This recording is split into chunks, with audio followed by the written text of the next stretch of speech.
Hi, I'm Michael A. Greenhut, and I'm a Scaredy Cat. And I'm Cyrus Soliman, and I'm not. And this is Scaredy Cat Film Club. Oh, am I supposed to say the other half? Yeah. Let's do it again. You could leave that in. Hi, I'm Michael A. Greenhut, and I'm a Scaredy Cat. And I'm Cyrus Soliman, and I'm not. And this is Scaredy Cat Film Club. A show where a horror film... Fuck. This is a show where we introduce Michael, a horror film novice, to... Damn it.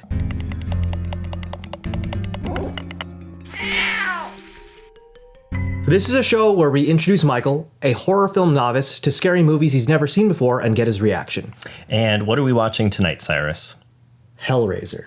Great. Yeah, you're wearing the shirt. I'm wearing the shirt. I made this shirt. Talked about this shirt for a long time. I know. This is the third version of this shirt I've made. That's nice. It's a good shirt. Thank you. Hellraiser is, if you couldn't tell, one of my favorite movies of all time. Well, you specifically said, I think the last time that we recorded, that Hellraiser is one of your comfort watches. It is a comfort watch. Which sounds insane. Yeah, I turn it on at least once a year. Yeah, this feels like a cozy teen movie, right? Yeah, it is a cozy teen movie. Oh, let me turn off the subtitles. Yeah, you don't need to tell me eerie music's playing. I hear it. I've been watching it like all the time ever since I was 13 or something. Something just spoke to me. Well, it does, and we'll get into this in a minute, but it does feel very eldritch horror. And your favorite video, or one of your favorite video games, is Bloodborne. Which is also very eldritch horror. So it feels like you have an eldritch horror interest. I wouldn't say it's particularly eldritch, but I would say it's just as, if not more, tortured. Okay. So yeah. And does the otherworldly aspect I would say do anything for you? I would say that, and this is the most base version of the most base appeal of it to me is when I was a kid, they just looked so fucking cool. Sure. The Cenobites. Oh, the leather. Yeah, the leather. You're I'm repping. You're doing it right now. I'm trying to appease them. The Cenobites are, if you were to take a demon and make them runway models. Yeah. High fashion. Yeah. They're just so cool.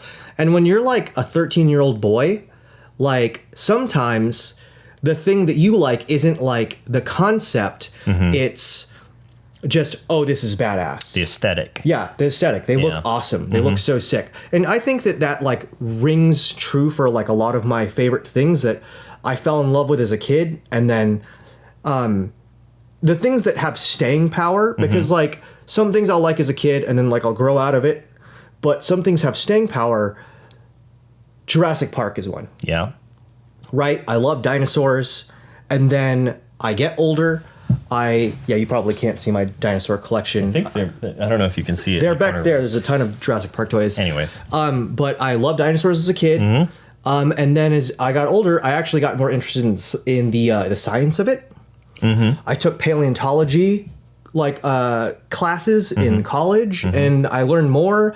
And then, I went to theater school, and I learned about screenwriting and what makes a good movie. And then as I get older, Jurassic Park ages with me, and it becomes something that continues to stay fascinating to me as I grow and become and learn other things,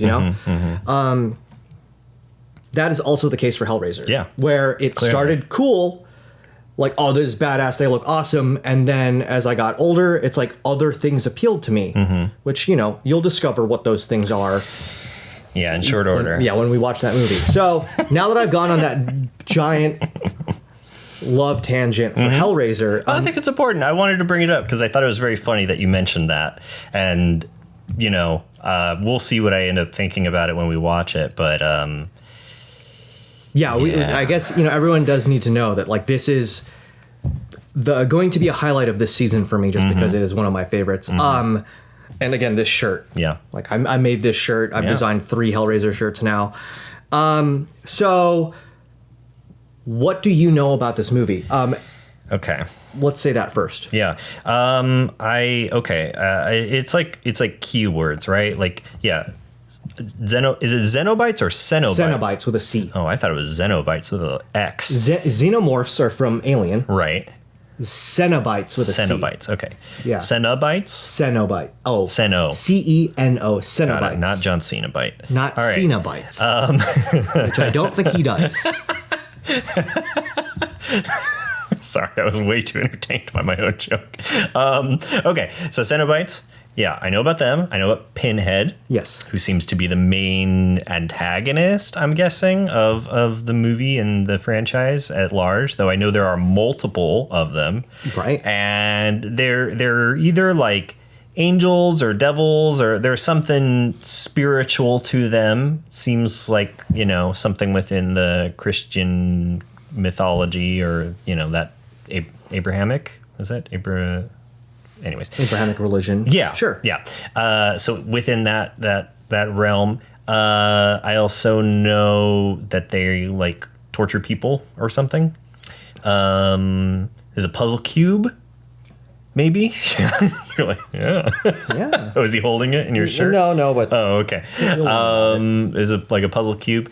And yeah, and I think that's mainly it. Also, I haven't been trying to look into this. I try to avoid, especially ones I know for sure we're watching, but just in general, I'm not like looking into any of these horror movies on purpose. But I did recently see a lot about a particular Cenobite that was rotund. I don't know if they are in this one. Also, are they genderless? Do they have gender? Are they like kind of amorphous? I think it's really fascinating because as somebody who I can't keep track of all the lore specifically, the general idea I know is they do seem to have a gender. Okay. But they seem fluid. But it doesn't seem all that hard. Fixed. It doesn't seem fixed. I mean, so the Pinhead one is a man. They have distinctly, I guess, there are features about them that make them gendered in a way, but I will say that Pinhead in the newest one in 11 is 11. Pinhead in the 11th one is played by I believe a non-binary person. I'll do more research. I don't want to misrepresent anything. Yeah, of course. But I just know that it was supposed to be a more fluid thing, and it was someone who was either genderless or possibly a woman. Yeah. Well, I mean, it feels appropriate, right? Because going back to wrestling once again, Shotzi Blackheart, the wrestler, no longer with WWE, although who knows, things change so quickly.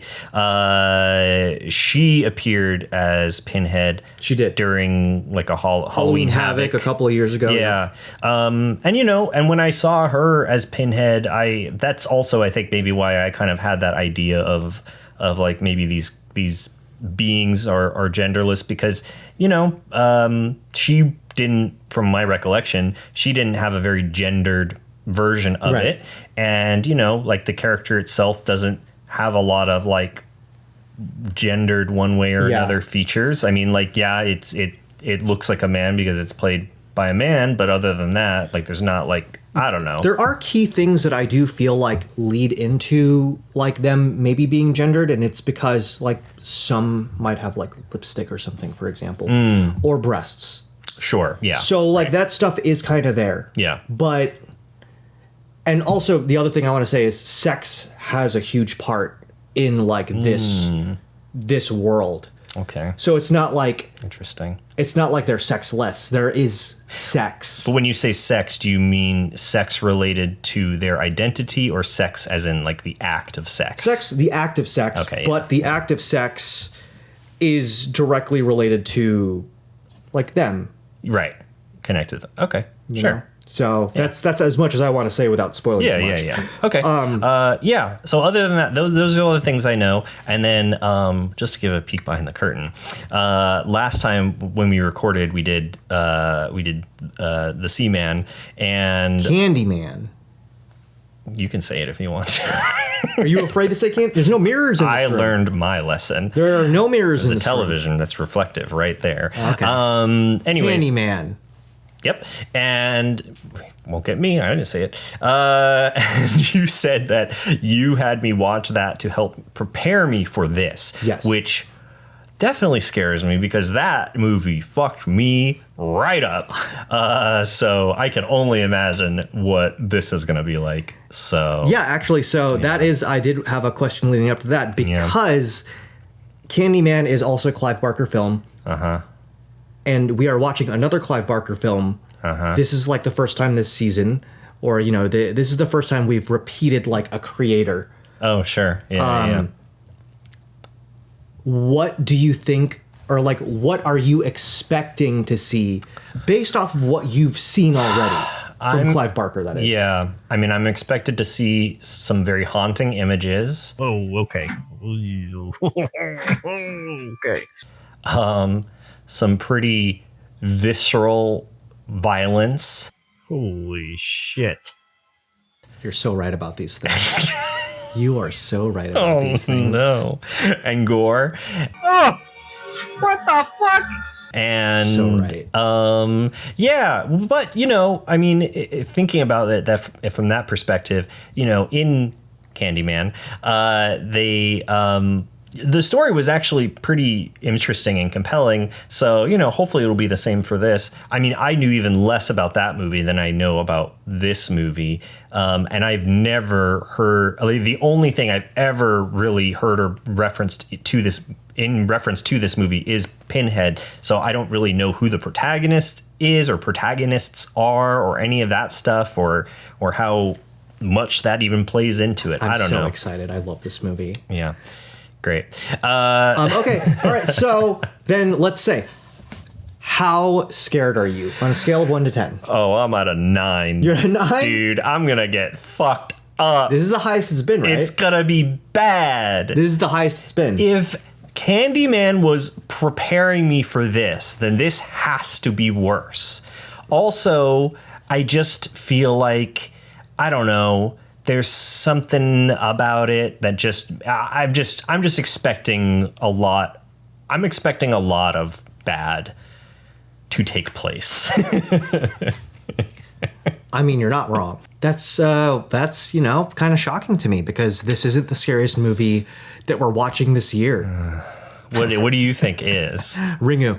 Oh, fuck. Ringu. Is that next? Fucked me up. I don't know what. Let me see. It's coming, though. It's coming. It's soon. It's soon. I think it might be. We'll cut this out if I'm wrong. Actually, I'm gonna look it up. I'm gonna look at the list right now. Okay. I think it's Blair Witch and then it's Ringu. You're in for some good fucking shit. I think that's the order. Hold on. Let me see what's next. Yeah, I think it's those and maybe The Thing. Oh no. Okay. It's some combination of that, I think. Ringu is next. Fuck. And that is, to me, my opinion, the scariest one. Okay. Ringu foundationally fucked me up. When did you watch it, though? Well, we shouldn't get into that. We'll talk about it a different time. All right, we're going to watch Hellraiser now. Okay. Bye.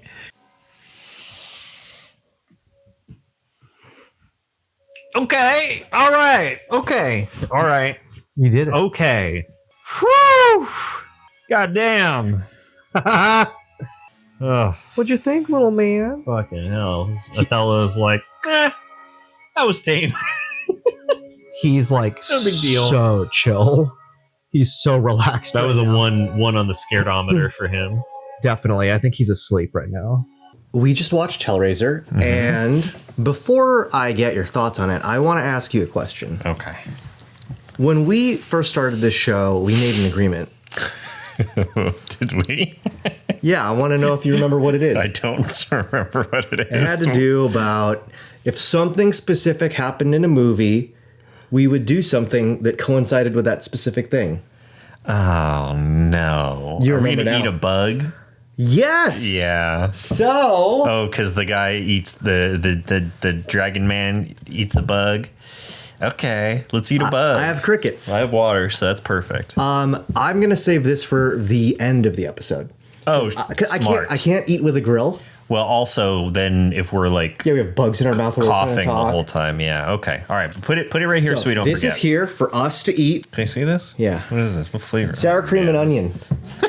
Sour cream and onion crickets. I got it from the there's a like a horror convenience store in Burbank. Oh yeah, you know I know what you're talking about. Yeah, it's across the street. Near from Blast from the Past. Yeah, it's near Blast from the Past. It's on Magnolia. It's across the street from same owners, I think, as the Bearded Ladies Mystic Museum. That makes sense. Horror Bodega, homies. Yeah, Horror Bodega. It's called Horror Bodega, according to our producer. But yeah, I got these there. I knew that there was going to be. I needed to eat them. So. Yeah, we needed to. So this is happening at the end of the episode after I take this mouthpiece out. Sounds good. Okay, so now that we have that, what do you think about Hellraiser?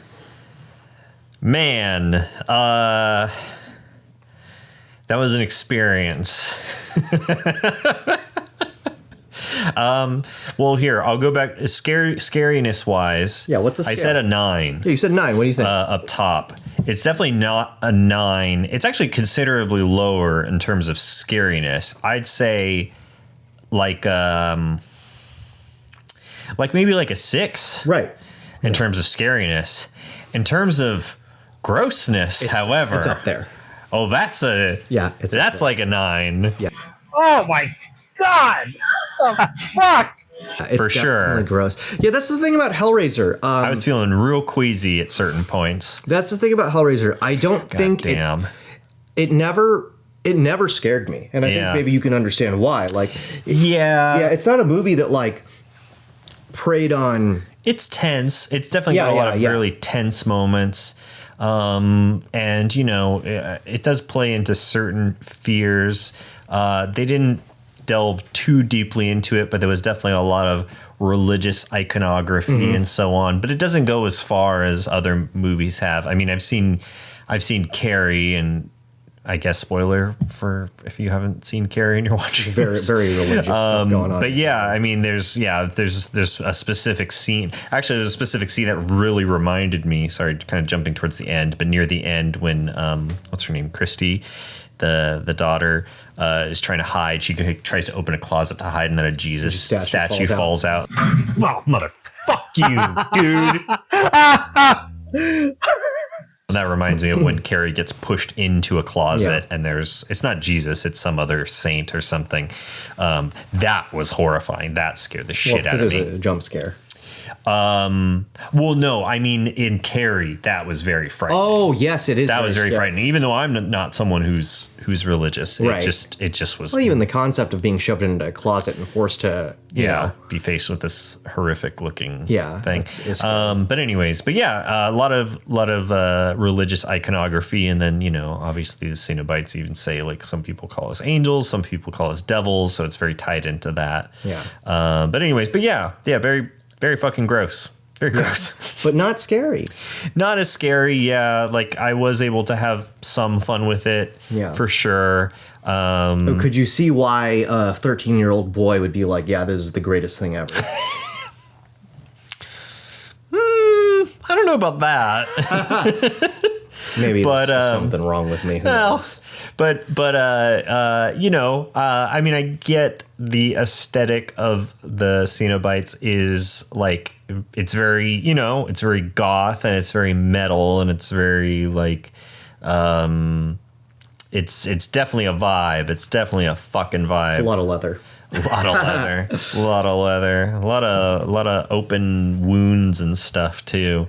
Do you think that now that you've had, because this discussion that I've had with my wife before, she actually believes Candyman is a scarier movie. Oh, I fully agree with that. Yeah. Yeah, no, absolutely. Well, and Candyman came later, It did come later. Yeah.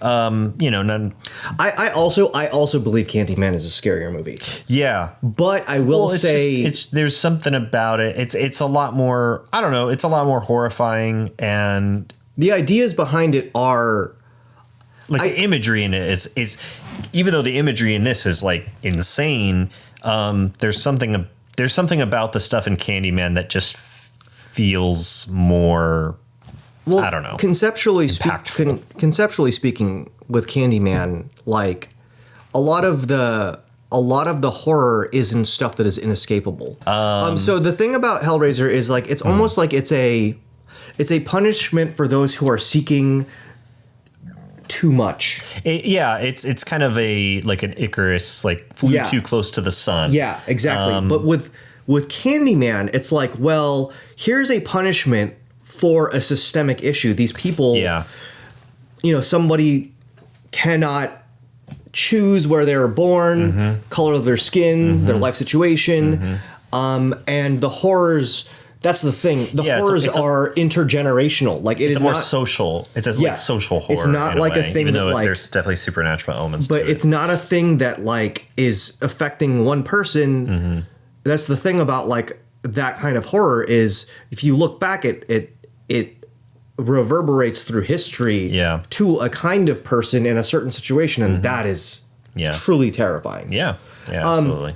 So, I mean, when I was putting them, I think the reason why I framed them that way is mostly because even though I thought that Candyman was scarier as an idea, I thought that visually maybe it was a lot less intense than Hellraiser. So I was like, well...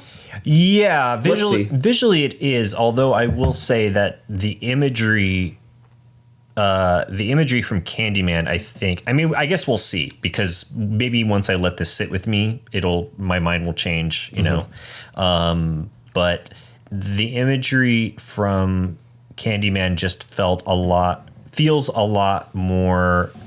It really stuck with me. Sure. I still think about when she crawls through that hole and then she looks back and she sees like the painting of him with his mouth open wide, and it's just this like, oof, it's just so chilling. And so you say none of the imagery here has done that for you, at least? Not initially. What about the penises nailed to the I mean, that was pillars? just more of like, oh. For those penises? Yes. Fuck. God damn it. Those are some dicks, which, makes sense within the context of pleasure is pain and all of that, right? There was also something, I think, I don't know, maybe it was because of the very sexual angle of it too, Sure. The fact that it was like this thing where like the Cenobites are like getting off to like terrorizing people clearly, and Frank is getting off to it too, to a certain degree.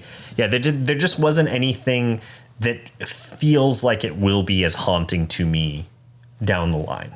Okay. Yeah, because idea-wise, it's not as much. Yeah.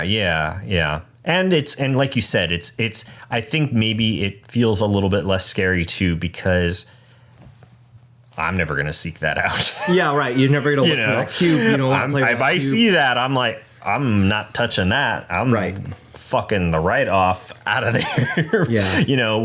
And it was interesting because there was a lot of parallels too, I felt like, between this and Nightmare, at least initially in the movie. All right, I'm already nervous because it was such an understated title. And when we watched Nightmare, it was so loud and crazy. I don't know. Hell yeah. This is... Fuck me. A lot of the lighting, and they used a lot of like, you could tell they used like that canned atmosphere to a lot, but it made it feel very dreamlike in a way, and so it felt it kind of reminded me of Nightmare a little bit in that aspect. I'll tell you what, this definitely isn't fucking. This definitely is not fucking Nightmare on Elm Street. I'll tell you that much. Also, the performances too were very like over the top a lot of times. That's really interesting. The dad, especially, it was funny because when the dad, to me, his best acting was when at the end the actor is embodying Frank. He's got the skin, like Frank is wearing his skin, but obviously that actor is still portraying the role. It's like you think about like how did he slip in there, and like you see the seams, and it's like. And so that I felt like was the best, performance wise that he brought. Long term, do you think his brother's skin will like bond to him, or do you think it's just like a suit for now? Oh, I think it's gonna like deteriorate over time. Oh, God, it's like Men in Black. Oh yeah. Which maybe that was what the director was after, anyways. But yeah, he was just sort of this like goofy. Also, these milquetoast motherfuckers can't be the protagonists, right? Like, are you kidding me? Inept. They're gonna die, right? This guy definitely looks like he's gonna die. Man, yeah. I mean, I think he perfectly portrayed the guy that a wife could probably fall out of love with, right? And even if he doesn't deserve it. Well, he kind of deserved it. They haven't fucked in years. You know it. What makes you think he deserved it? Well, I mean, it just didn't seem like he was very in tune with his wife's needs. Sure. I mean, I think case in point, when she does try to kind of seduce him to distract him from discovering Frank.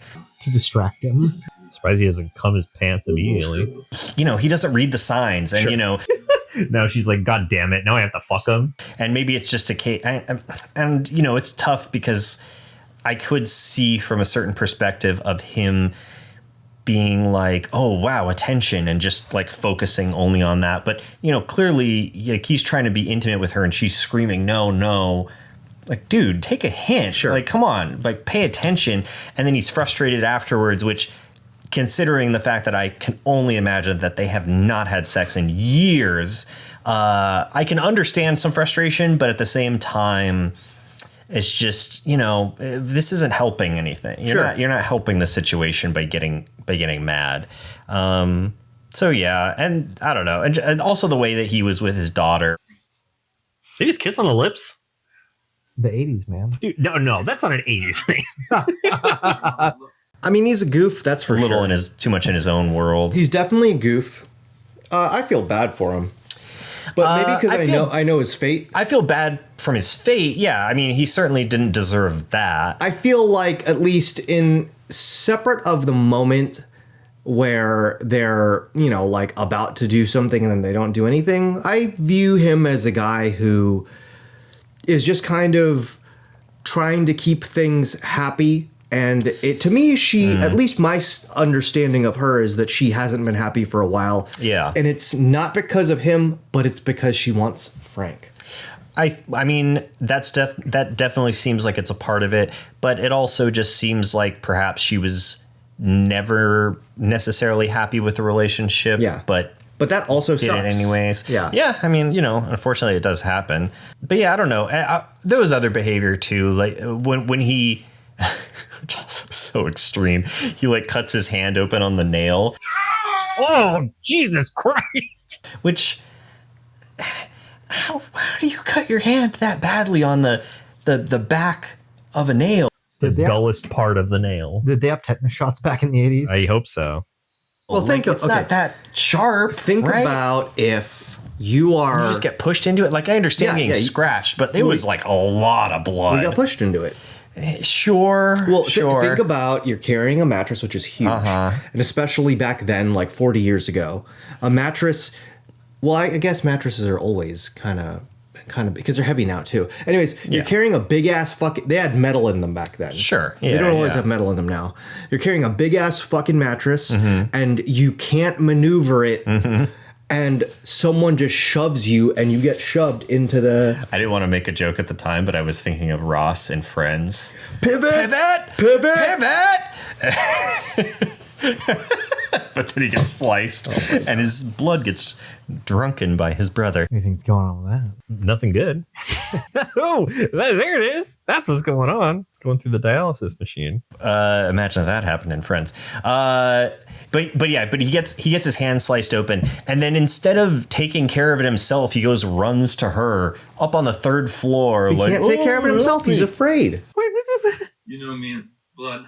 So instead of going to the sink, he walked up 3 flights of stairs. That's how much of a goober he is. That's what I'm saying. That's also, it's just like the ineptitude. So that is frustrating to you, it seems. Yeah, definitely. Yeah, like take care of your own shit, man. So Like, what are you gonna go run to her for? You're It's fine to ask for help. Like I'm not trying to push some toxic masculinity. Yeah, right. Garbage or I know. anything. I'm not in the manosphere. I'm just saying that you're on Julia's side of this because you view him as so unappealing that it makes sense that she's lusting after Frank. She's gonna go fuck that zombie man. Well, I can totally understand her finding him unappealing. That being said, it's, you know, if she was interested in his brother, then break up, divorce him, or don't get married to him in the first place, and then go after this clearly dysfunctional man, which that's never going to work out. But they were both very dysfunctional. I mean, you know, I think that we could see that she would have gone for Frank if he didn't run away.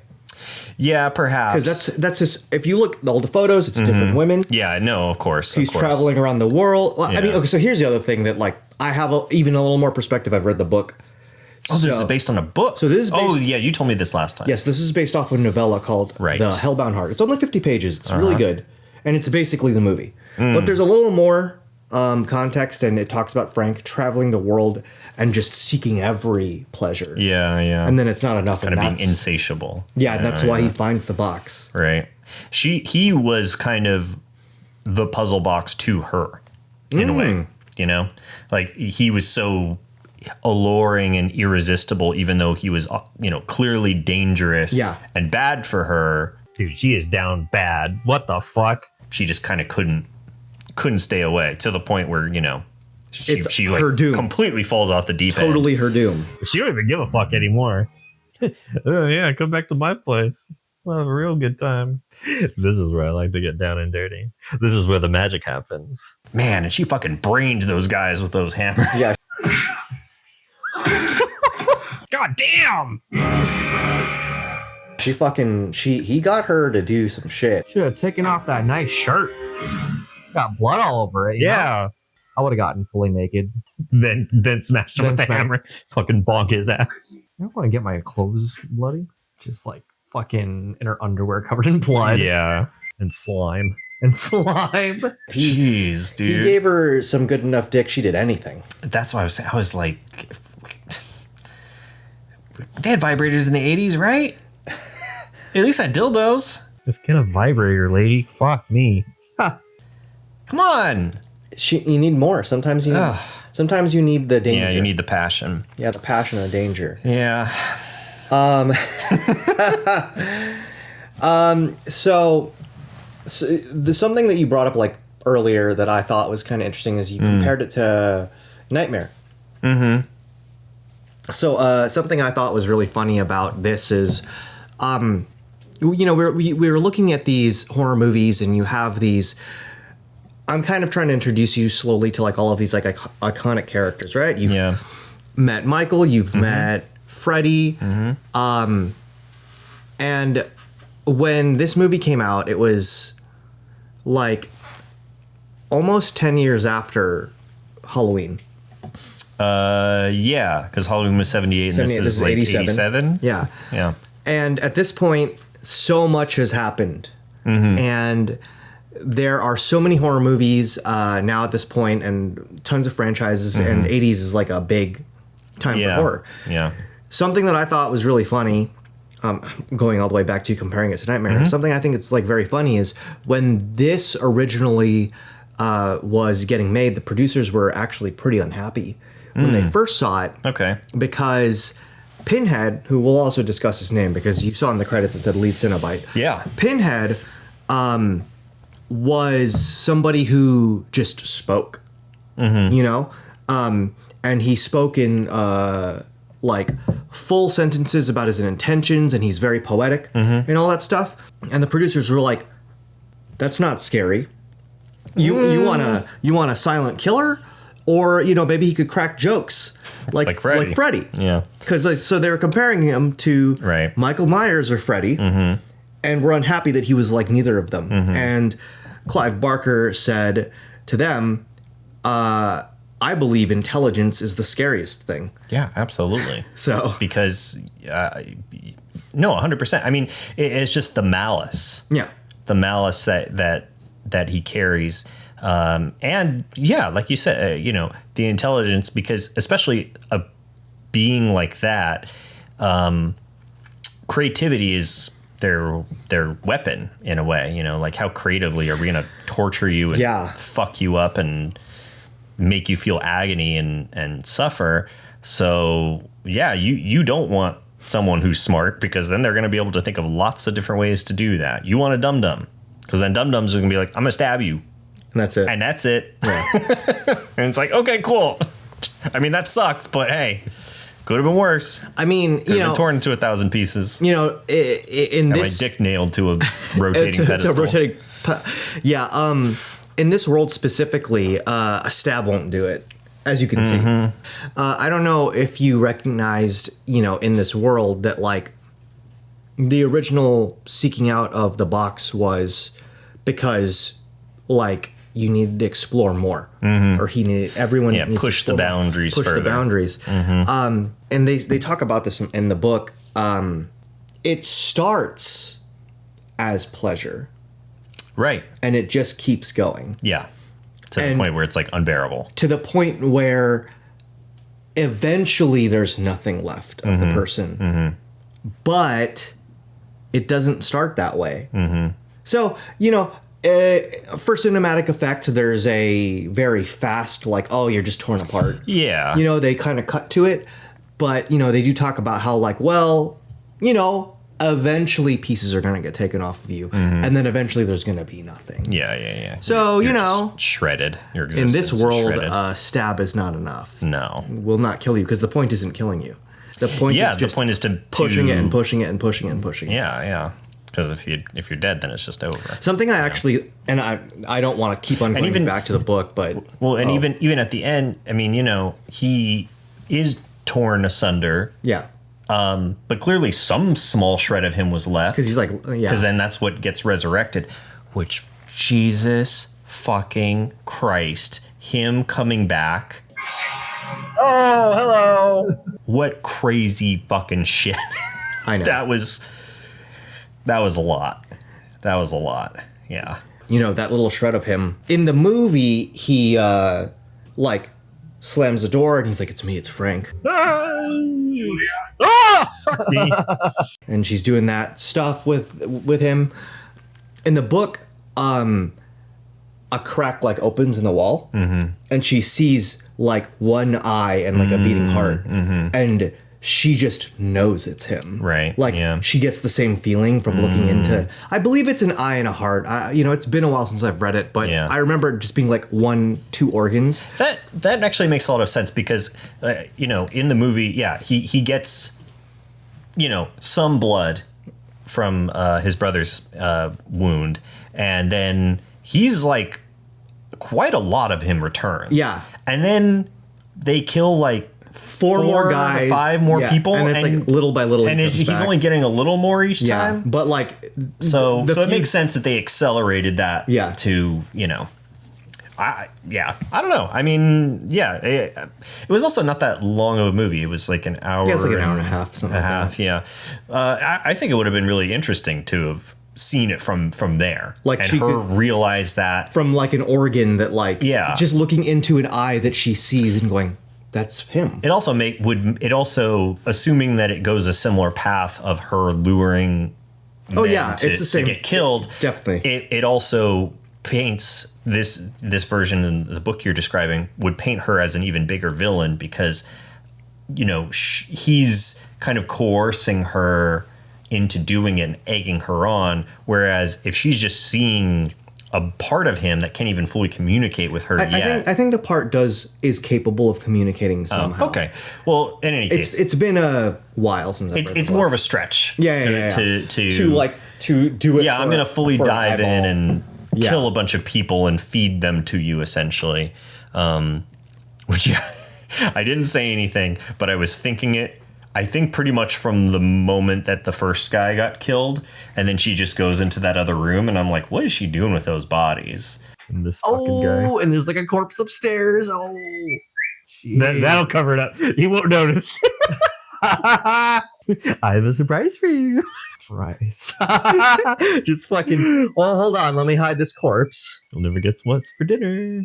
Because that's got a smell. Yeah. Yeah, they're just that house is out. rancid. It's disgusting. Like they move into this house. It's such a big house. It's like 3 floors. Yeah, huge. It's huge. And like there are just some rooms they never touch. There are maggots. Oh, I know Frank's here because his creepy little sex statue is here. Right, yeah. And the maggots. Classic Frank. Just always leaving those maggots around. There are rats. Yeah. There's dead corpses. Oh, the poor rats. Oh, man. They nailed some rats to the wall, dude. Why did you need to do that, Frank? Yeah, dude. Leave the rat alone, fucking asshole. Stab your brother. I don't give a shit about that. They were so cute. They did Just not deserve disgusting home. Absolutely disgusting home. Let's go back to the sequence where he actually comes together. That is like Yeah. so many things are going on in that cinematically. Man. Yeah. Special effects wise. I love that sequence. I mean, I don't know what you were. I'm sure we could go back on the night vision camera to see like what my face looks like. I'm like a kid in a candy store.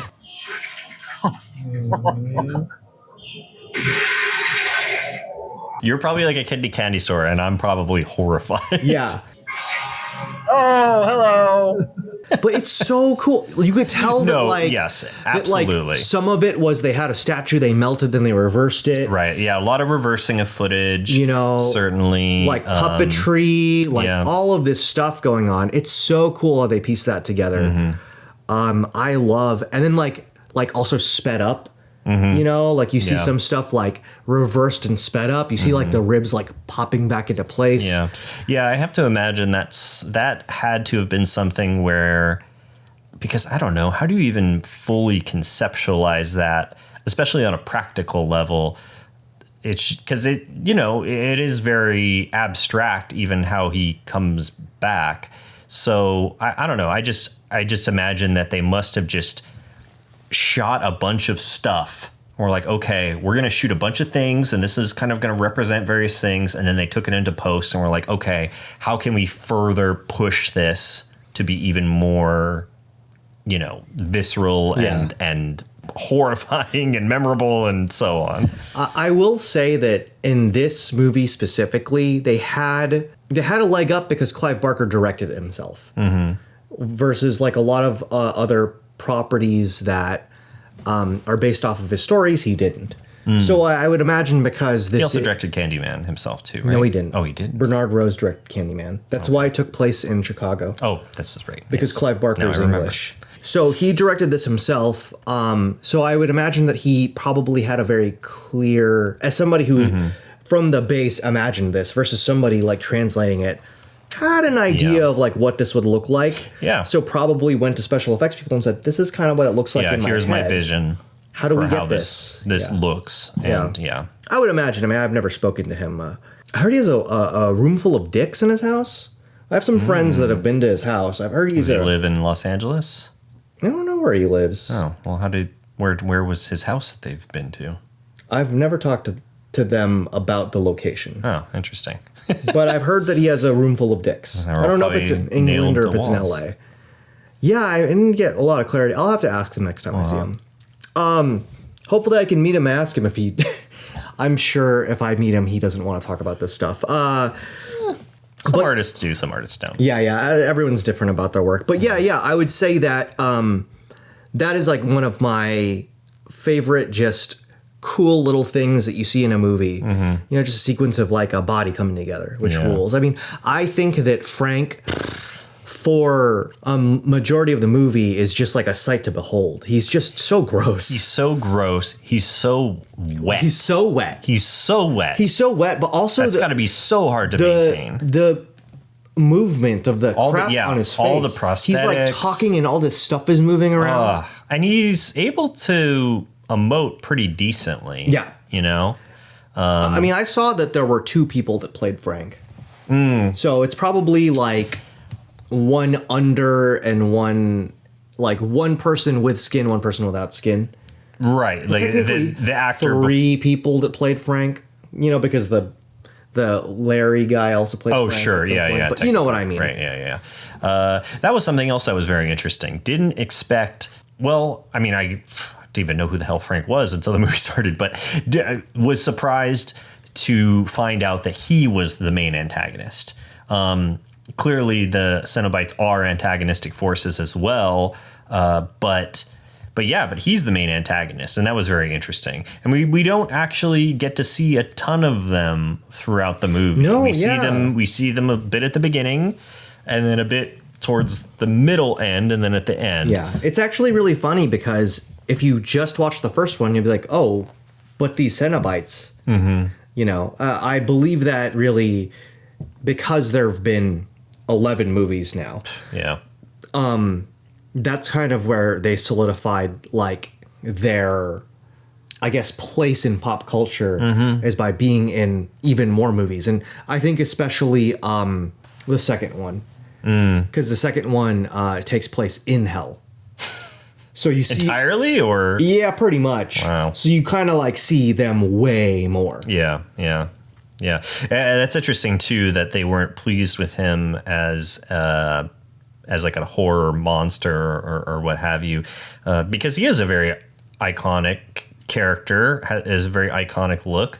They didn't even have the name for him, as you already mentioned, and we saw in the credits. It's also interesting because I suppose you could position him as the lead Cenobite. I mean, it says so in the credits. Character, right. But he doesn't necessarily have a ton more screen time than the others. I guess he talks the most. He has more dialogue, yeah. Yeah, I guess he talks the most. And then the Douglas female one. Bradley has an incredible voice. Yeah, the voice is very good. His voice is so good. But yeah, it feels...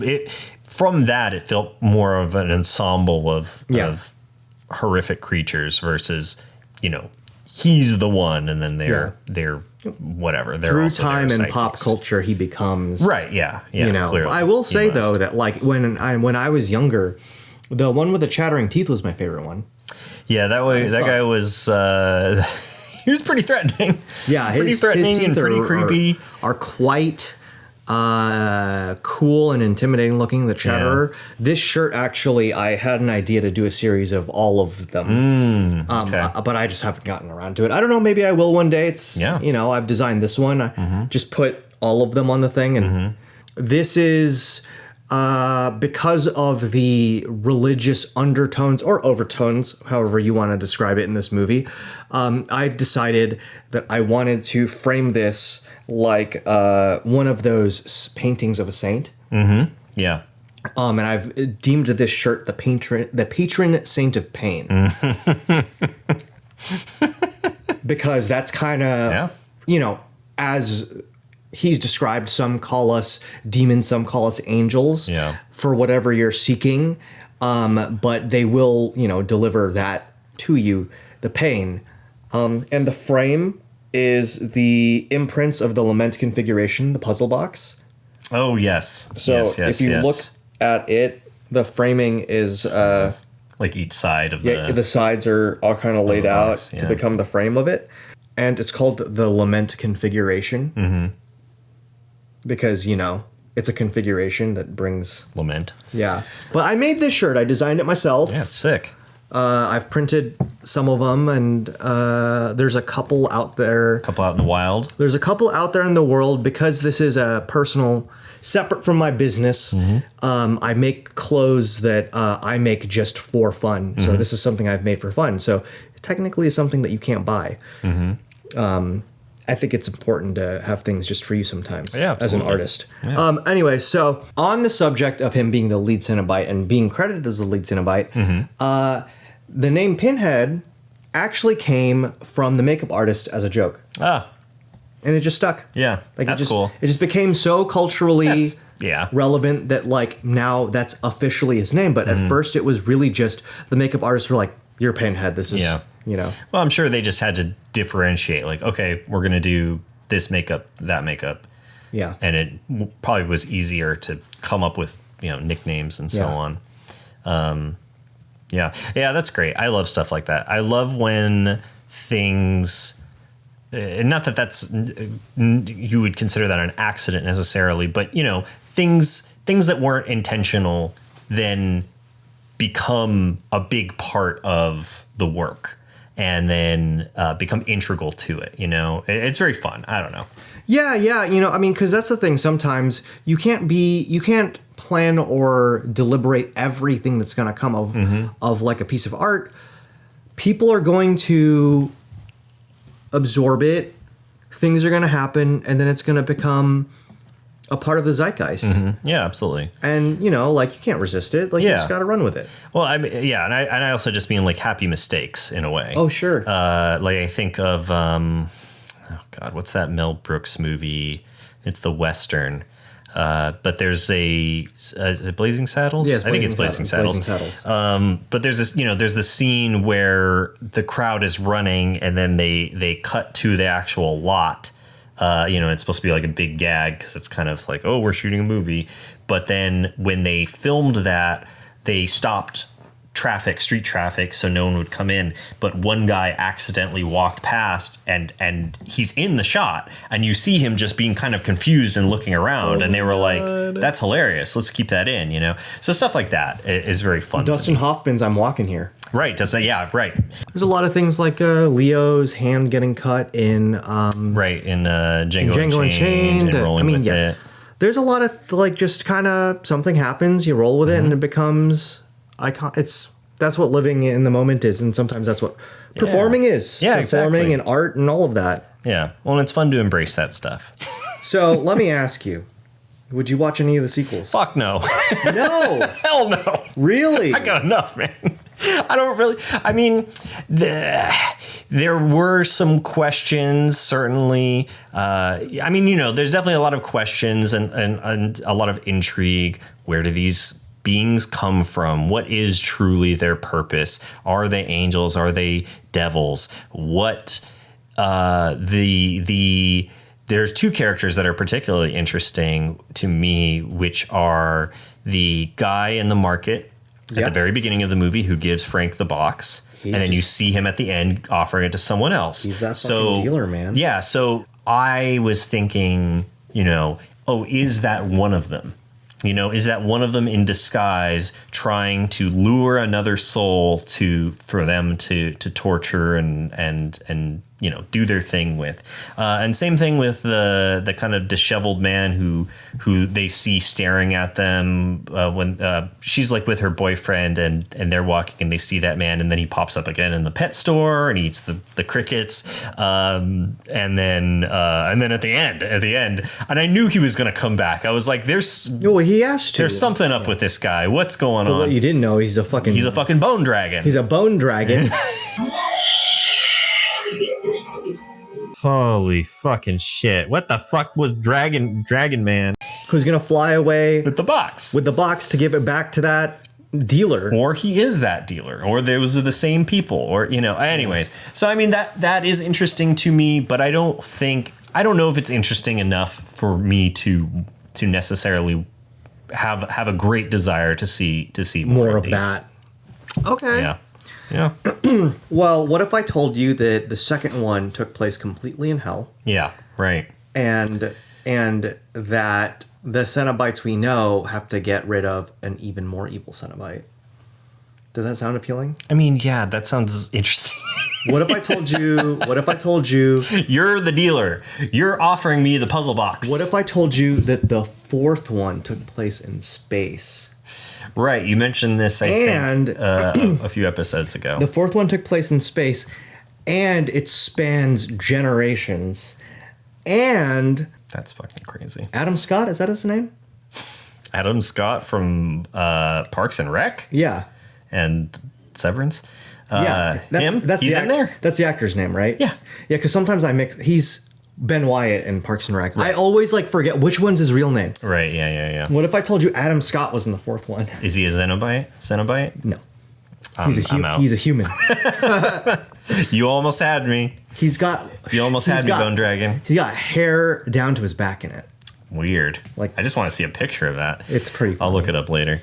Yeah, I mean... What if I told you the fifth one was directed by Scott Derrickson? Wait, who's Scott Derrickson? He did the first Doctor Strange movie. He did the last two Black Phone movies. He did the Snowpiercer TV show. Okay. Like it was one of his early jobs that like, when he was like kind of getting his legs under him as a director, and you get hired for franchise things. He did the 5th Hellraiser movie. Here's an interesting question, because you've talked about your favorite Friday the 13th movie. You've talked about your favorite Saw movie or favorite Saw movies. Yeah. What's your favorite? First of all, have you seen all the Hellraisers? I've seen every Hellraiser movie. Which is your favorite Hellraiser? What'd you say? The first one. One is my favorite. Really? My second favorite one, though, is 5. And that's the one you just mentioned. Scott Derrickson. Yeah. Interesting. And people have definitely argued with me and told me I was wrong, or people will say, "Oh, only the first 3 are worth watching." I think a lot of people, because truly a lot of the Hellraiser movies are quite bad and not worth the time, kind of like wrote it off after the third one. Because truthfully, I don't even like the third one. So after the third, like, don't even watch anymore after the third one, and people just kind of gave up on it, and they really do get so much worse. They really feel like straight to like home movie, like cheap horror movies. Yeah. That being said, the 5th one, it's a great movie, and also it was like one of Scott Derrickson's early works, and like I think people just glazed over it, missed it somehow, or had ideas in their head of what a Hellraiser movie should be. Yeah, totally. Without like kind of looking at it and going, like, what could it be? What is this? Is this good for what this is? Because I'll tell you right now, it's a detective movie. Okay. Well, that's what I was about to ask you. Without going too deep into it, you don't have to give me a whole synopsis or anything, but what about the 5th one appeals to you? It's a detective movie. You like that aspect of it? Yeah, because it's a guy who does not know what the lament configuration is and is from the outside going, what the fuck is all of this? And learning what it all is. Well, it is also sucking him in. Oh, sure. Yeah. Yeah. And I think because we kind of saw that with Christy. Yeah. Yeah. I certainly have gotten her name wrong at some point. But anyways, the lead protagonist, the final girl. Yeah. Another final girl. Because she gets kind of tempted by it. Oh, don't pick it back up. Fuck. God damn it. Yeah. Even unknowingly. It's not, she doesn't even know what it is, but there's just something alluring about it. Oh. Stop touching it. Oh. And the thing about this, the 5th one, is like, it's like, instead of it being just a little bit of the movie, it's like the whole, this detective is just kind of like, what's going on here? Yeah. I mean, that certainly does sound interesting. That feels very... So, it's such a good movie. Yeah. Kind of going back to what I mentioned. I like the second one, too. Okay. Oh, do you want the ranking, by the way? Of my favorites. Of the Hellraisers? Yeah. Yeah, sure. Okay. So, 1, 5, 2, 11. Wow. Big jump. And then after that, You're done. I don't even care. Yeah, you're not interested. I've seen all of them. Have you rewatched all of them multiple times? Or yeah. Well, some of them I've only seen once. Okay. So 1 through 5, you've watched. I've seen multiple times. 6 through 11, I've only seen once. Okay. But you like 11 a lot. I do. I just didn't watch it again. It's relatively new. It's like 2-3 years old. Oh, okay. That's what I was going to ask. Yeah. That's interesting. I feel like I didn't hear anything. People call it Hulu Raiser. Oh, because it came out on Hulu? Yeah, because it was a Hulu exclusive. And it was also very controversial because, as we discussed before, Pinhead is not played by Douglas Bradley. Pinhead is played by another actor who non-binary actor. I believe is non-binary or a woman. I'm not sure. But that was controversial to people, upsetting to people. Sure. I think they did a great job. I liked the movie. And I think that it was also directed by David Bruckner, one of my favorite newer directors out there, who's also done The Ritual, which is a great Wendigo movie on Netflix, I believe. It's a Netflix exclusive. He's done The Night House with Rebecca Hall. That's a great movie. He did the early VHS movies, which is a really fun series. I haven't seen all of them, but there's like 7 now. But I've at least seen the first 4, I want to say, and he's like he did the first one definitely and became and then he was like kind of like producing like as they continued. But the VHS franchise, I don't know if you know about it. I was about to ask. Yeah. It's a found footage compilation. So it's like 6 short horror films, and I believe we had a friend, our friend Christine and Steven. They have been pitching to VHS for the last few years, and the VHS team has been interested, but I don't think they've picked up on any of their films yet. Which let's cross our fingers for them, because that would be super sweet. That'd be really sick if they ended up in the VHS franchise. Yeah. But that being said, like David Bruckner is a really, really cool, like newer-ish. I want to say newer-ish within the last 10 years. Right. More recently emerged. Yeah, a more recently emerging horror director, and he did the 11th one, and I just thought the 11th one was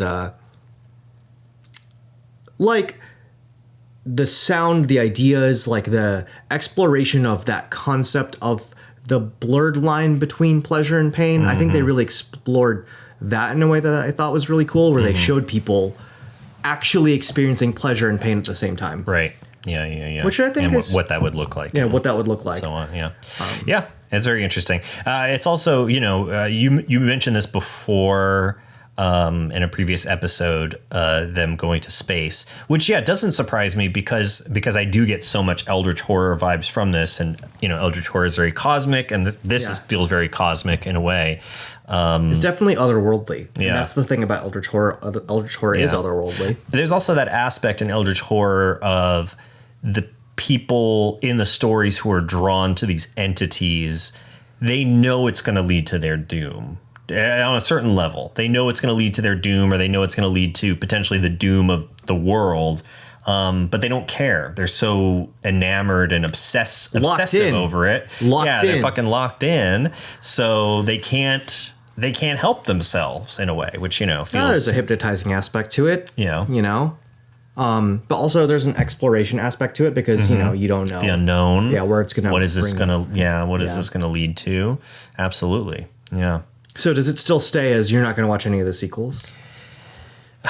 The concepts sound interesting for like a read. Like I'll probably read a Wikipedia page, but I don't know if I necessarily. The only one that does sound genuine, the only one I think you have somewhat sold me on is maybe the 5th one, because I do like that idea of a detective trying to piece together what's going on and what is this world and trying to make sense of it. That's very interesting, certainly. It's really good. Yeah. Legitimately, like not like, I think it feels, sounds very like noir in a way. Yeah, it's really cool. Yeah. I would say that if you're open to it, we should check it out sometime, because it's, that's a good question. Do you, with these movies, is there any need to watch them in order, or are they kind of all kind of self-contained stories in this world with these with Hellraiser specifically? It's a lot looser, because not a lot of the same characters return. Like you never see Christy again. Kirsty is the only one who comes back for some of them. Okay. So if you want to follow her, she is in 2. Sure, but I mean, 2 is she wasn't. I know if that's her, but she wasn't the most compelling character. I like 2. I think 2 is really cool because of what its exploration of what hell looks like. Because you have to think about like how out there this depiction of what these characters or creatures are. Hell. It's like a very avant-garde movie. So if you want something that is like very like looking at hell as how could we think of it differently, not just fire and brimstone, right? Yeah, but weird, avant-garde, I can't trust this, what's going on. It's good. Yeah. So like I'm not gonna say, like, personally, because I like the plot of the 5th one a lot and the character stuff of the 5th one a lot, I like that one more. But a lot of people will tell me I'm full of shit and the second one's way better, and the second one is, to some people, the best one because it is weird. Yeah, and it really dives. Yeah, and it dives into head first into hell, and I'm not going to say that it's Well, I'm going to say that it is definitely it is an artistically valid movie. Yeah. For what it's trying to explore and how it is thinking of these concepts, out of the regular like understanding of them. Yeah, cool. So I've kind of exhausted my like list of things I wanted to discuss. Before we get to final thoughts, were there other things that were rolling around your head? Because it seems like there's a lot for you to chew on, but like there's definitely, maybe you haven't really gotten to chew on all of it. Well, just little things. I mean, I definitely had the thought of why in every one of these horror movies, especially ones that involve like a teen or like a younger child, like a daughter, more specifically, why are the parents always such shitheads? Stepmom fucking sucks, bro. Yeah. They're always such fucking bumbling assholes. Dog, these are the funkiest looking people. This is like back in the day when people didn't have to be supermodels to act. And they didn't use sunscreen. Yeah, they didn't use sunscreen. And it's just very interesting that that's such a theme. Yeah. Because, I mean, obviously this isn't a slasher, so it doesn't necessarily... Oh, by the way, I just remembered. I wanted to shout out my friend, Eugene. They work at Universal Studios, and they work at Halloween Horror Nights, and they exchange bracelets with their coworkers. And I believe they made this one to exchange with someone, but they gave it to me, and it says slasher on it. So shout out to Eugene. Anyways, but yeah, I know this isn't a slasher, but there are still things where I see shared DNA with Halloween, with Nightmare, less so with Night of the Living Dead. That kind of feels like, I mean, I can definitely see the influence from Night of the Living Dead onto other things in horror without a doubt, but not as direct, at least in this case. And then, obviously Candyman, because it's from the same storyteller or creative, mind. But yeah, it's interesting how that feels like a trope in horror, especially when there's a young girl, her parents are fucking useless and just either, I don't know, just dumb as hell or awful or, something's. I have a simple answer for that. Okay. It's scarier. Right, because it's frustrating, because it's like, come on. There's no one to turn to. Yeah. The helplessness. Scary. Yeah, totally. Yeah, if you have the capable parent. Although I could see scenarios where you have the capable parent and you think that they got it under wraps, and then all of a sudden they get got, and then it's like, oh no, like the person I was leaning on is now gone. And that could happen in some movie. And I'm sure it does. But anyways, I just thought that was very interesting. Also, just the stepmom had very very Cruella DeVille vibes to me. She's terrible. Her look.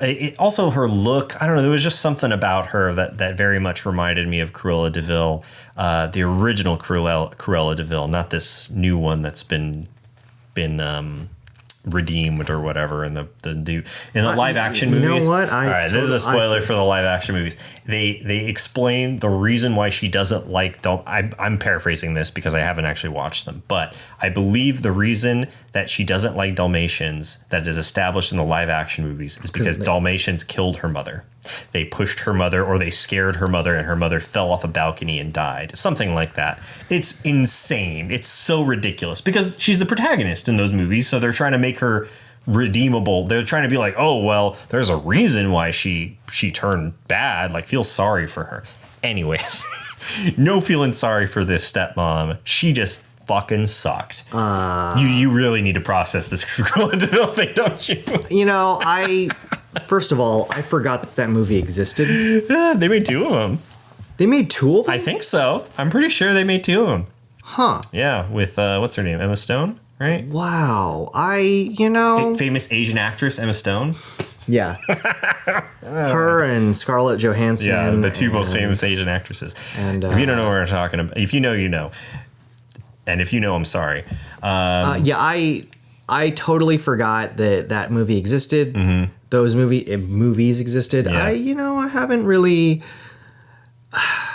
I don't think we need to talk about the Disney remakes. No, we don't. It was just I just could see you like grappling with this information that I gave you. But anyways, but the stepmom was awful, and she really, it was just selfishness, right? Yeah, she was driven by lust and selfishness. Yeah, she gets betrayed by Frank. You saw that coming a mile away. Yeah. Even if it didn't happen in the movie, it's like, clearly that relationship was never going to last. And then she gets drained by him or whatever. Like he sucks her fluids out. He sucks her off. But then you see her in the bed. And she's kind of like pulled apart by the hooks. Mm-hmm. She looks like she's already dead, but she's being pulled apart by the hooks. And then she's holding the puzzle box, which I found very interesting. But she, like I said earlier, Frank was kind of her puzzle box. Yeah. He was that temptation, that forbidden temptation to her that drove her mad and to do insane and awful things. I think their chemistry is kind of undeniable. They have really good scenes. They're definitely made for each other. They have really good scenes. No, acting wise, 100%. Even like, oh my God, when he's still, skin and muscle, and then he recreates, because earlier they show the flashback of when he's like seduced her or what have you before her wedding, and he like puts his fingers on her lips and in her mouth a little bit, skinless and then his finger. skinless finger is like, oh, Don't you fucking put that finger. What the fuck? I knew she was gonna fucking do that too. oh God, disgusting. But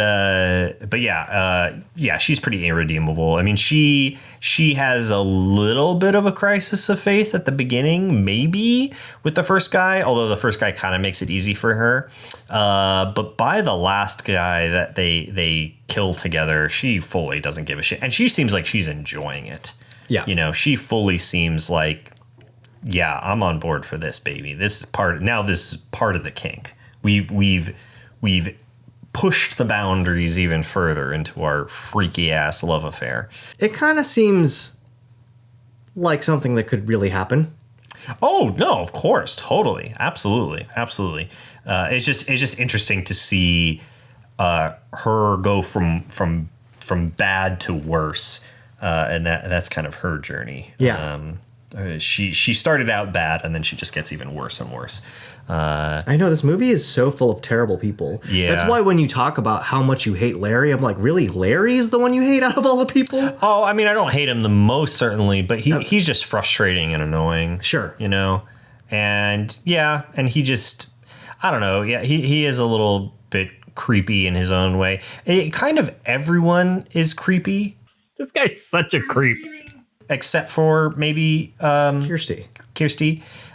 She's the only one that I think doesn't have a creep factor going on. Yeah. But everyone else is like, there's an undercurrent of perversion and debauchery.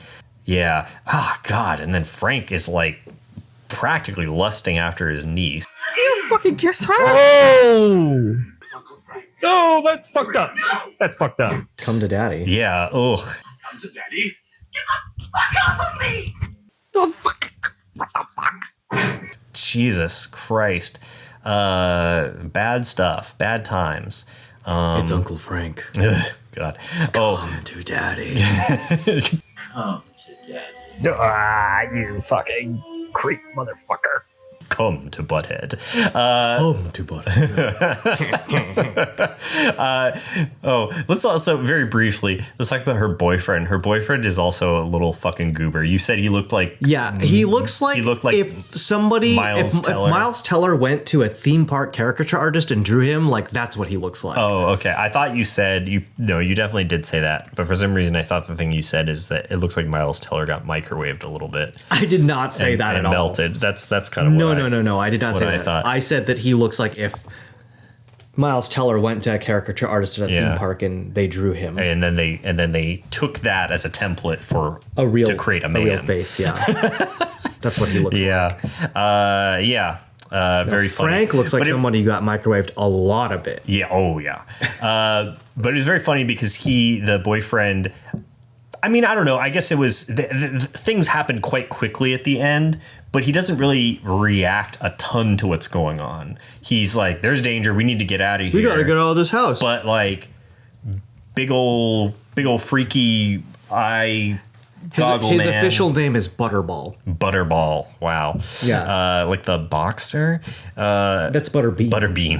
Butterball is the Cenobite. I believe like a branded name for a type of turkey. Oh, that's so funny. Yeah, I think you're right. Yeah. In any case, he sees Butterball, and then he also sees that freaky monster with like the scorpion tail thing. And then but they don't. He doesn't. I guess they didn't really give him time to react. But it's just funny to me. I don't know. That does kind of feel. That also feels a little bit like a trope in a lot of these horror movies. Is kind of people who see these unreal things, but they kind of no sell it.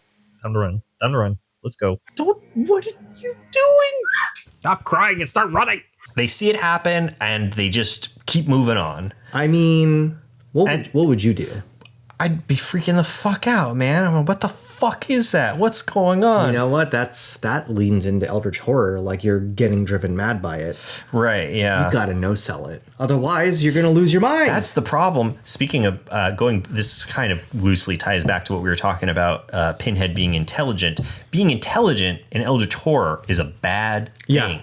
The more intelligent you are, the more you try to comprehend things, the worse it is for you, and the worse time you're going to have. It's good to be dumb. Well, it's good to be a big old dummy. That's why it helps. So I guess that was his deal. Maybe he was listen, he made a pass at her in front of her dad. In front of her dad, swallowing and then regurgitating a cigarette or whatever he was doing. It's that trick. So it's a trick where you hold the cigarette in your mouth, and then you flip it back into your mouth, and then you flip it back out, because you have the ash or the cherry of the cigarette, the lip part, inside the mouth. Oh, right, but it's not touching anything. But it's not touching anything. That's the trick. But that also shows how adept he is at using his mouth and his tongue. You know what? I learned something today. No. But no, that's funny. I didn't actually think about that. I didn't realize that's the point, man. Him being suggestive. It's just like funny. What a gentleman, though. It's just like the tying the cherry stem in a knot. Yeah. What a gentleman, though. Yeah. You know? I mean, he saved her. Well, I mean, it's good to give and receive. Oh, yes, of course. You know what I mean? Yeah, definitely. It's good to give. Jesus, that's so funny. I didn't even think about that when I just thought he was like trying to be charming, but no, of course that makes sense. And then they had sex pretty quickly after that. Oh yeah, let's talk about the very end. So she reassembles. Oh, sorry, go ahead. Did you have another thought? I'm gonna say this flat out right now. I truly have no idea how that works. What? Putting the box back and sending them back. I don't get it. Well, no, I guess it made sense to me because it's sort of like you open it up and that opens the portal for them to come in. So if you close it back, then that seals it and they're cut off. That doesn't make sense to me, mostly because they've been doing this for eons. Sure. Well, I think it's kind of like it's a conduit for them. It's like a double-edged sword, I guess. No, because it's like, yes, this allows us to contact like the mortal world or whatever you want to call it, Earth, but also it has the power to cut us off from it. It's not. It's they're a rule. It's just like there are rules. To me, I interpret it as a calling. Mm-hmm. So like once you call them, that's it. They're there. They're called. Yeah. Well, because why else would everyone else not? Well, here's the thing. Because everyone's seeking it. Exactly. They want it, and she did not. And so they don't want to close it back up. Or by the time that they do, it's way too late. It's too late. Similar. I guess that's why it makes sense. It makes sense. It does make sense. Like maybe no one ever wanted to close it because no one ever accidentally opened it. Yeah, it was always on purpose. Okay, I buy it. But in any case, yeah. But with that ending, things happen very quickly. It was an odd transition because the house. I thought the house was like burning down or crumbling or being destroyed in some way. And then they went to some pit. And then it was they were just somewhere. I guess I'm assuming they were in New York City. We saw a guy with a New York hat, and they mentioned Brooklyn. Yeah. So I guess they're in New York City. It was kind of unspecified, but then all of a sudden they're just in that area. They're just in that open area Very with a odd bunch transition. of fire. Yeah, it was very strange. We don't know where they are. Yeah, it was sort of like, and like it made sense of like, oh, I want to destroy this thing, but what, you just were wandering around with it until hey, there's some bonfires happening over there. Let's go toss it there. Anyway, so yeah, that was a little confusing and discombobulating. And then to go from that to you see the bearded man come up and I'm like, oh, what's he going to do? I was like, I knew he was going to grab it. Yeah. I did not know he was going to turn into a bone dragon and fly away. And then the transition into the box going back to the beginning, that was fun. I like the that. kind of circular, I will say never-ending this cycle. to never upset you, and this is spoilers for the entire series. I don't know what that bone dragon is. Interesting.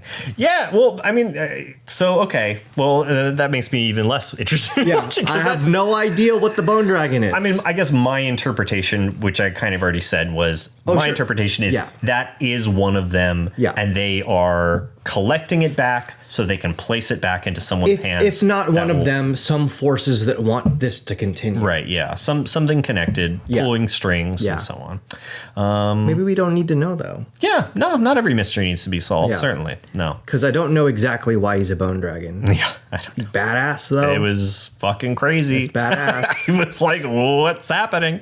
Yeah, very interesting. Okay. So now. Yes. Final thoughts. All right. Hellraiser was less scary than I expected it to be. Just as gross, if not far worse than I expected it to be. Though I can only imagine it getting so much more insane in other iterations. I'm going to try to convince you to watch 2 one of these days. I'm more interested in 5. I'm going to try to convince you to watch both of them. Well, we'll see. Listen, I like them, so. All right. We got to get to these crickets. Yeah. As was promised from the very beginning of... The crickets that were promised.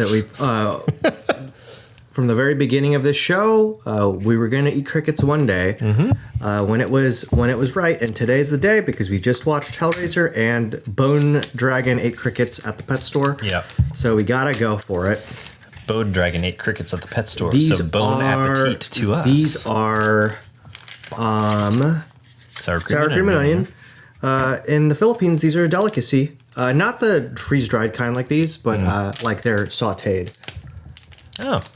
They're seasonal. You can only get them in the rainy season, and they're called Cameroon, and they are a delicacy. And when I go back, what kind of flavors do they flavor? Do they flavor it? They're like garlic and like tomato. Like my family has how many do you want? 1, 2. Just give me one. Just one. My family, they saute them on the thing. And actually, before we fully eat this, how about we take one and we get a close up on it? And would you look at that? That is the cricket, sour cream and onion. Cheers. And we're gonna do crunchy cricket ASMR, I guess. Oh God, I'm so sorry. Misphonia warning. Oh yeah, that does not taste like sour cream and onion at all. It tastes like It tastes like a pork rind. Yeah, it tastes like a pork rind. You want more? No. I'm gonna eat more of these. I don't mind.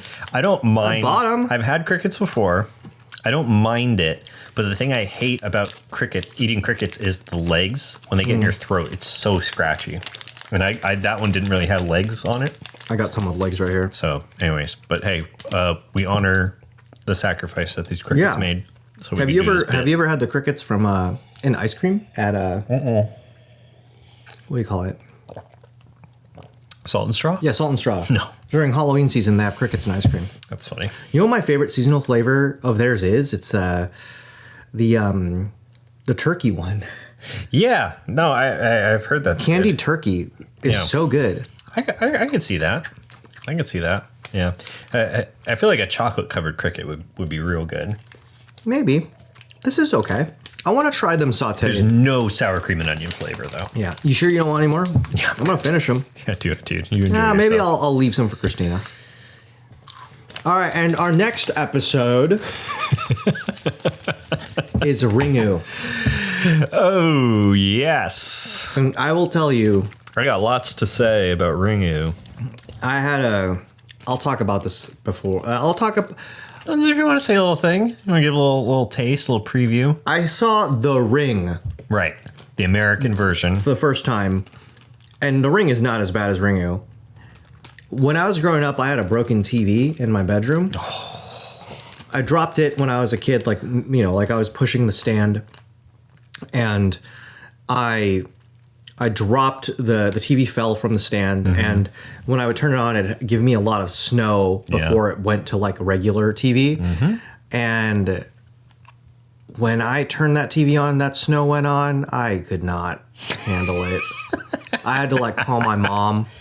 Be like, Mom, and she'd be like, what? It's like nothing, because the TV would go back to normal. Right, yeah. But you just needed that comfort of Comfort.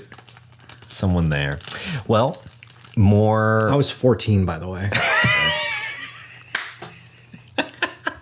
And next time, we watch Ringu. And more on that next time. Thanks for watching. Good night, Scaredy Cats.